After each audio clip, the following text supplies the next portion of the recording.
त्यसैगरी श्रमदानका लागि हामी तेस्रो दिनमा पनि जुट्यौँ। जितबहादुर दाई, मनोज दाई, संयम भाइ, रमेश फुर्बा, भक्तबहादुर दाई, सुब्बा दाई, पूर्ण दाई र दानियल दाई, हामी सम्पूर्ण दाजुभाइहरू मिलेर फेरि पुनः कामलाई निरन्तरता दियौँ र हामीले डे 3 को कामलाई सकायौँ। त्यसपछि धनलक्ष्मी, लिडिया उहाँहरू मिलेर हामीलाई मिठो खाना बनाएर दिनुभयो र हामीले खायौँ।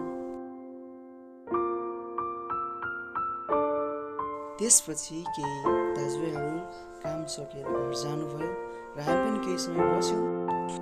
त्यसपछि आफ्नो घरतर्फ लाग्यौँ।